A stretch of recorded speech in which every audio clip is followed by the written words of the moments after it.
Aurora Police Chief Vanessa Wilson has been fired after 2 years of trying to reform the department. Yeah, just on Tuesday, a report came out from a consulting firm critical of how the chief handled a backlog of cases in the department. Police later said that report was not accurate. Wilson became interim police chief at the start of 2020 and then was appointed full-time in August 2020. Now, after her firing, Wilson put out a statement saying that she was proud of the progress the department made in the face of so many challenges. Wilson's reforms made her enemies, particularly the conservative majority on city council. She made some difficult decisions, including firing officers who joked about the death of Elijah McClain at the hands of Aurora PD officers and paramedics in 2019. 90's reporter Angeline McCall joins us this morning. And Angeline, Elijah McClain's mother says the city of Aurora's decision to fire Wilson shows that the department doesn't care about police reform. And not only did she say that, Natasha, Shanine McClain went so far as to say that she doesn't believe Aurora will be a safe place any longer without someone in leadership like former Chief Wilson. Shanine said that she could see that Wilson had integrity when no one else at the department has any. Wilson battled the high-profile death of Shanine's son in 2019 and dealt with a subsequent consent decree stating that the Aurora Police Department has a pattern of violating people's rights. Shanine called Wilson the only person in the department with integrity and fears what the future of policing will look like in Aurora. It's not her fault, but the fact that they're trying to blame her for it shows a lot about their accountability, and it shows everybody exactly where they're going, and they're just going backwards. They don't care about police reform. All they care about is controlling people that's not like them. The Aurora city manager said the decision to fire Wilson came down to her failure to manage the department's operations, build morale, and engage with other officers. He also cited rising crime as proof of a monumental failure of leadership. The city has not responded to Shanine's reaction to this decision. All right, Angeline, thank you. Changing leadership in the Aurora Police Department is not going to change the terms of that consent decree. That's the court order issued to APD requiring the department to enact reforms to use of force and racially biased policing. Now, as part of that decree, everything that happens in Aurora is being closely watched by a company in Florida. The independent monitor overseeing the decree says it's gone well so far, something he credits largely to Chief Wilson.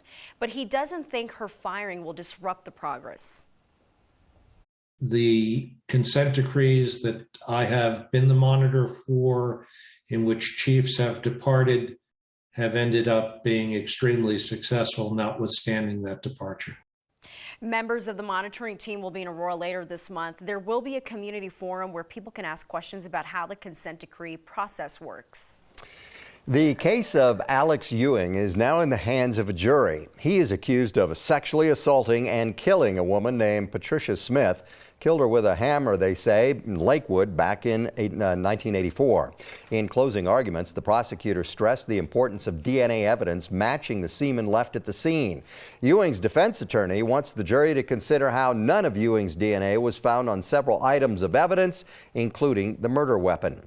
Ewing was convicted last year, murdering 3 members of the Bennett family in Aurora less than a week after Smith's death. He is serving 3 consecutive life terms in that case.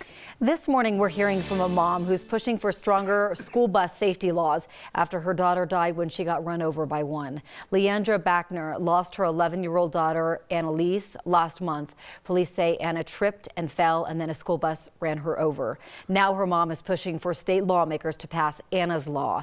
It would create tech advances on school buses, like a student safety app that would let parents know about bus arrivals and delays. It would also send the exact location to first responders so they can respond faster when bus accidents happen.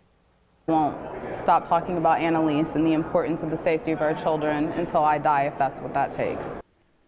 The bill would give grants to schools to improve safety and equipment. It's still in the very early stages at the legislature. President Biden's sanctions on Russia are getting personal. The latest round targets Putin's adult children. They'll not be able to touch any of their money. They'll not be able to do any business here. The president says sanctions so far have wiped out the last 15 years of Russia's economic gains. The U.S. is holding off sanctioning China and India for buying Russian oil, saying that they're trying to close loopholes first. That money helps pay for Putin's war. Russians will not be able to run in the Boston Marathon later this month. Organizers made that announcement yesterday. Now, citizens of Russia who don't live there can compete, but not under the Russian flag. And one thing to take a look at today are the Denver stats. We're going for a high of 55 degrees today, a little bit below the normal high of 60 degrees. The record 82 from 1978. The normal low is 32 and the record 9 from 1957.